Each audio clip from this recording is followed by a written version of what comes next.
ఈసారి పార్లమెంటు శీతాకాల సమావేశంలో ఓటర్ల జాబితా ప్రత్యేక సమగ్ర సవరణ కీలకం కానుంది. ఇదే సెర్ ప్రక్రియగా పాపులర్ అయిన సంగతి తెలిసిందే. కాగా ప్రస్తుతం సెర్ ప్రక్రియ రెండో దశ అమలు జరుగుతోంది. 9 రాష్ట్రాలు అలాగే మరికొన్ని కేంద్ర పాలిత ప్రాంతాలలో సెర్ ప్రక్రియను ఎన్నికల సంఘం చేపట్టింది. ఇక ఇదిలా ఉంటే సెర్ ప్రక్రియ అమలుకు సంబంధించి కేంద్ర ప్రభుత్వంపై ప్రతిపక్షాలు ఘాటు విమర్శలు చేసే అవకాశాలున్నాయి.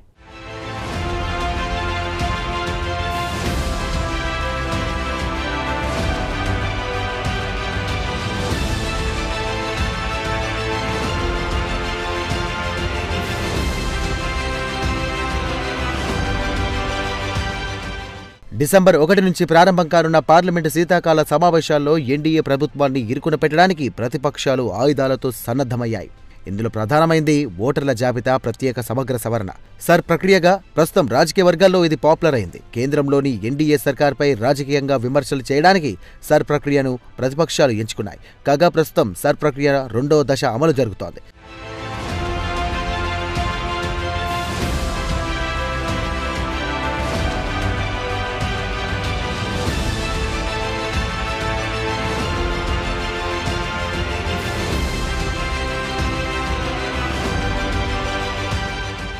తొమ్మిది రాష్ట్రాలు అలాగే మరికొన్ని కేంద్ర పాలిత ప్రాంతాల్లో సర్ ప్రక్రియను ఎన్నికల సంఘం చేపట్టింది. దేశవ్యాప్తంగా మొత్తం 321 జిల్లాల్లో సర్ ప్రక్రియ అమలు జరగబోతోంది. కాగా ప్రతిపక్షాలు అధికారంలో ఉన్న పశ్చిమ బెంగాల్, తమిళనాడు, కేరళ రాష్ట్రాలు మరో ఏడాదిలో ఎన్నికలకు వెళ్తున్నాయి. ఎన్నికల తురుముకు వస్తున్నటువంటి ప్రస్తుత పరిస్థితుల్లో తమ రాష్ట్రాల్లో ఓటర్ల జాబితా ప్రత్యేక సమగ్ర సవరణను చేపట్టడాన్ని అక్కడ అధికారంలో ఉన్న పార్టీలు తీవ్రంగా వ్యతిరేకిస్తున్నాయి. పశ్చిమ బెంగాల్లో టీఎంసీ, తమిళనాడులో డీఎంకే అలాగే కేరళలో లెఫ్ట్ డెమోక్రటిక్ ఫ్రంట్ అధికారంలో ఉన్న సంగతి తెలిసిందే. ఈ 3 పార్టీలు ఇప్పుడు సర్ ప్రక్రియపై యుద్ధం ప్రకటించాయి.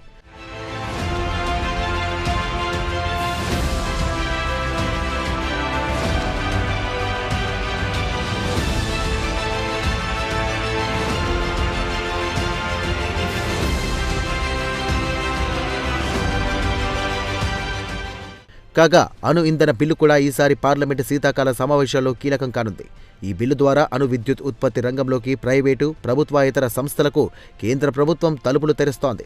అయితే అణు ఇంధన రంగం అత్యంత సున్నితమైన వ్యవహారం. ఇలాంటి రంగంలో ప్రైవేటు రంగాన్ని ఆహ్వానించడం ఎంతవరకు కరెక్ట్ అనే ప్రశ్న తెరమీదకు వచ్చింది. ఈ నేపథ్యంలో అణు ఇంధన రంగానికి సంబంధించిన పాలసీపై కేంద్ర ప్రభుత్వంపై ప్రతిపక్షాలు నిలదీసి ప్రశ్నించే అవకాశాలున్నాయి.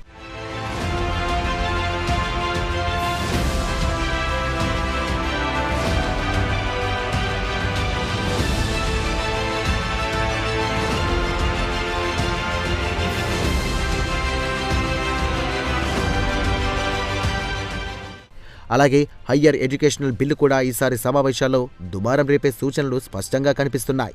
కాగా ఉన్నత విద్యారంగంలో హయ్యర్ ఎడ్యుకేషన్ బిల్లును అతిపెద్ద సంస్కరణగా కేంద్ర ప్రభుత్వం భావిస్తోంది. అయితే ఈ బిల్లుకు సంబంధించి ప్రతిపక్షాలకు కొన్ని అభ్యంతరాలున్నాయి. సదరు బిల్లు కారణంగా ఉన్నత విద్యారంగంపై కేంద్ర ప్రభుత్వం పెత్తనం పెరిగిపోతోందని ప్రతిపక్షాలు భావిస్తున్నాయి. దీంతో హయ్యర్ ఎడ్యుకేషనల్ బిల్లు ప్రతిపక్షాలు వ్యతిరేకించే అవకాశాలున్నాయి.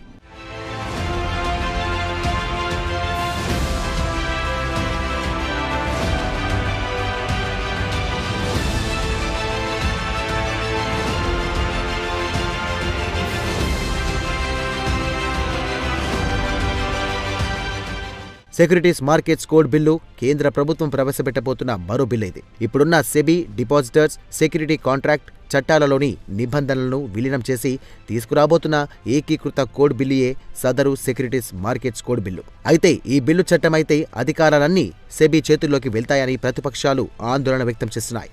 కాగా ఇటీవల కేంద్ర ప్రభుత్వం లేబర్ కోడ్ బిల్లులను నోటిఫై చేసిన సంగతి తెలిసిందే. అయితే ఈ లేబర్ బిల్లులను కార్మిక సంఘాలు వ్యతిరేకిస్తున్నాయి.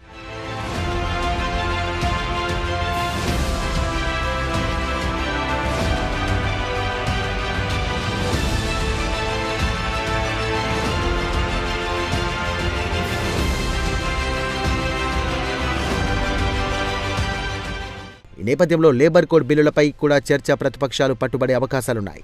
అలాగే వక్ఫ్ సవరణ సహా మొత్తం 16 బిల్లులు ప్రవేశపెట్టే అవకాశాలున్నాయి. అయితే వీటిలో 5 కొత్త బిల్లులు ఉంటాయి. అయితే అందరి దృష్టి వక్ఫ్ సవరణ బిల్లుపైనే ఉంది. కాగా కొత్త బిల్లులతో సహకార యూనివర్సిటీల ఏర్పాటు, పంజాబ్ కోర్టుల సవరణ bill, merchant shipping bill, coastal shipping అలాగే ఇండియన్ పోర్టులు బిల్లులు ఉన్నాయి. కాగా డిసెంబర్ 1న ప్రారంభమయ్యే పార్లమెంటు శీతాకాల సమావేశాలు 19 వరకు కొనసాగుతాయి. మొత్తం 15 పని దినాలు ఉంటాయి. ఏది ఏమైనా పార్లమెంట్ సమావేశాల్లో కేంద్ర ప్రభుత్వంపై విమర్శలు గుప్పించడానికి విపక్షాలు సన్నద్ధమయ్యాయి.